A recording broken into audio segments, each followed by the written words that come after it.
Clarify, there was a stay order, there is a status quo order. ಆ status quo order ಇಲ್ಲದೆ ಹೋಗಿದ್ದಿದ್ದರೆ ನಾವು ಇವತ್ತಿನ ದಿನ ಅಲ್ಲಿರೋಕ್ಕೆ ಹೇಗಾಗ್ತಾಯಿತ್ತು.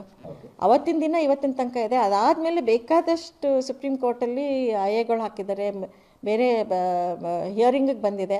ಸುಪ್ರೀಂ ಕೋರ್ಟ್ ನೋಟಿಸ್ ಮಾಡ್ತಾ ಇರಲಿಲ್ವಾ ಅದನ್ನೆಲ್ಲ? ಆ ಥರ ಇದ್ದಿದ್ದಿದ್ರೆ ನಾ ಯಾರ ಹತ್ರನೂ ಸರ್ಕಾರದ ಇದ್ರೊಳಗಡೆ ನಾವು ಯಾರ ಹತ್ರನೂ, ಬಿಕಾಸ್ ಕಾನೂನಲ್ಲಿ ಇರೋದ್ರಿಂದ ಕಾನೂನಲ್ಲಿ ಹೋಗೋದೇ ಒಳ್ಳೆಯದು ಅಂತ ನಮ್ಮ ಖಂಡಿತ ಮುಂದುವರಿತೀವಿ. 30 ವರ್ಷ ಕಾನೂನು ಸಮರ ಮುಂದುವರಿಸ್ಬಿಟ್ಟು ಈಗ ಬಿಡೋಕ್ಕಾಗತ್ತಾ? ಈಗ ಮಾತುಕತೆ ಏನಾದರೂ ಸಾಧ್ಯತೆ ಪಾಸಿಬಿಲಿಟಿ ಏನಾದ್ರು ಇದೆಯಾ ಮೇಡಮ್ ಇದಕ್ಕೆ ಸಂಬಂಧಪಟ್ಟ? ನಮಗೆ ಗೊತ್ತಿಲ್ಲ. ಹೋರಾಟನೇ ಅಂತಿಮ ಈಗ ಸದ್ಯದಲ್ಲಿ ಕಾನೂನು ಹೋರಾಟಕ್ಕೆ ಎಡೆ ಮಾಡಿಕೊಟ್ರೆ ನಾವು ಕಾನೂನು ಹೋರಾಟನೇ ಮಾಡಬೇಕಲ್ವಾ? ನೀವು ಒಂದು ಕಲ್ಲು ಎಸೆದ್ರೆ ನಮ್ಮ ಮೇಲೆ ಆ ಕಲ್ಲು ಹೆಂಗೆ ಡಿಫೆಂಡ್ ಮಾಡ್ಕೋಬೇಕು ಅಂತ ನಾವು, ನೀವು ಎಸೆದು ಆ ಡೈರೆಕ್ಷನ್ ಎಲ್ಲಿ ಬರ್ತಾ ಇದೆ ಅನ್ನೋದ್ರ ಕಡೆ ಶೀಲ್ಡ್ ಇಟ್ಕೊಂಡು ನಾವು ಡಿಫೆಂಡ್ ಮಾಡ್ಕೋಬೇಕು ಅಷ್ಟೇ. ಬೇಕಾದಷ್ಟು ಕೋರ್ಟ್ಗಳೊಳಗಡೆ ಹಿಯರಿಂಗ್ಸ್ ಎಲ್ಲ ಆಗಿದೆ. ಅಷ್ಟೆಲ್ಲ ಇಲ್ಲದೆ ಹೋಗಿದ್ರು ಸುಪ್ರೀಂ ಕೋರ್ಟ್ 2014ನೇ ಇಸ್ವಿಲಿ ನಮ್ಮನ್ನ ಓನರ್ ಅಂತ ಕನ್ಸಿಡರ್ ಮಾಡಿ TDR ಕೊಡಬೇಕು ಅಂತ ಆರ್ಡರ್ ಮಾಡ್ತಾ ಇರಲಿಲ್ಲ. ಸೊ ಆ ಥರ ಇದ್ದಾಗ ಹಾಗಂದ್ರೆ ಅಲ್ಲಿ ಯಾರು ಜಾಗ ಇಟ್ಕೊಂಡಿದ್ರೆ ಅವ್ರ ಮೇಲೆಲ್ಲ ನಾವು ದ್ವೇಷ ಸಾಧಿಸೋಕ್ಕಾಗತ್ತಾ? ಅವ್ರಿಗೆ ಅಷ್ಟು ದುಡ್ಡು ಬರುತ್ತೆ ಯಾತಕ್ಕೆ ಕೊಡಬೇಕು ಅಂತ ದ್ವೇಷ ಸಾಧಿಸೋಕ್ಕಾಗತ್ತಾ? ಮೆಟ್ರೋನವ್ರು ಕೊಡ್ತಾ ಇದ್ದಾರೆ, ದಟ್ ಇಸ್ ಆಲ್ಸೋ, ಅದು ಗೌರ್ಮೆಂಟ್ ಇದೆ ಅಲ್ವಾ? ಅದು ಹಿಂಗೆ ಇದು ಬೇರೆ ಅದು ಬೇರೆ. How are we different from other people? ನಾವು ನಮ್ಮನ್ನು ಡಿಸ್ಕ್ರಿಮಿನೇಟ್ ಮಾಡೋದು ಯಾತಕ್ಕೆ ಅಂತ. 40 ವರ್ಷ ಈಗ ನಿಮಗೆ ಕಾಣಿಸ್ತಾ ಇದೆ, ಅದಕ್ಕೆ ಹಿಂದಿಂದನೂ ಇದೆ. ಖಂಡಿತ ಮುಂದುವರಿತೀವಿ. 30 ವರ್ಷ ಕಾನೂನು ಸಮರ ಮುಂದುವರಿಸ್ಬಿಟ್ಟು ಈಗ ಬಿಡೋಕ್ಕಾಗತ್ತಾ? ಮಾಹಿತಿ ಕೊರತೆ ಇದೆ ಇಲ್ಲ ಅಂತ ನಾನು ಏನು ಹೇಳೋಕ್ಕಾಗಲ್ಲ. ಬಟ್ ಅವ್ರು ಹೇಳಿದ್ದಕ್ಕೆ ನನ್ನ ರಿಯಾಕ್ಷನ್ ಇಷ್ಟೇ, ನಮಗೆ ಸ್ಟೇ ಆರ್ಡರ್ ಇದೆ, ಸ್ಟೇಟಸ್ ಕೋ ಆರ್ಡರ್ ಇದೆ.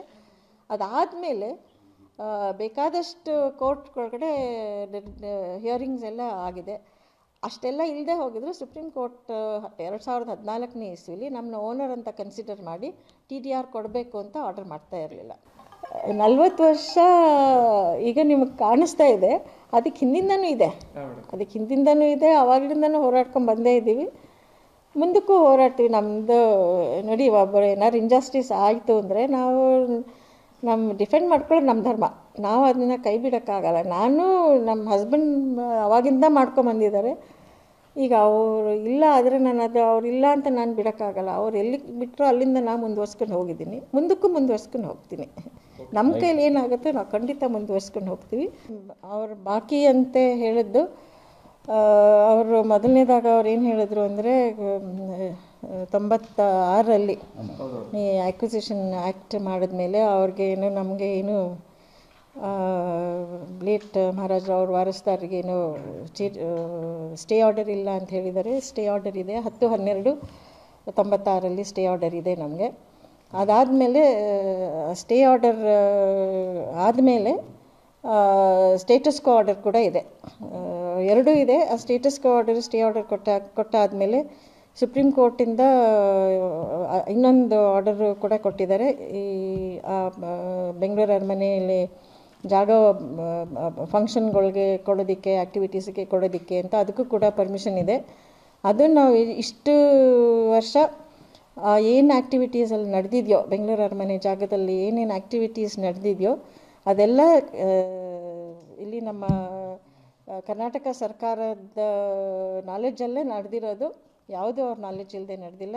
ಯಾಕೆ ಅಂತಂದರೆ ನಾವು ಸುಪ್ರೀಂ ಕೋರ್ಟ್ ಆರ್ಡರ್ ಫಾಲೋ ಮಾಡ್ತಿರೋದ್ರಿಂದ ಏನೇ ಫಂಕ್ಷನ್ ನಡಿಬೇಕಾದರೂ ಅವ್ರಿಗೆ ಪರ್ಮಿಷನಿಗೆ ನಾವು ಬರಿತೀವಿ, ಅವ್ರು ಅಲ್ಲಿಂದ ಪರ್ಮಿಷನ್ ಕೊಡ್ತಾರೆ.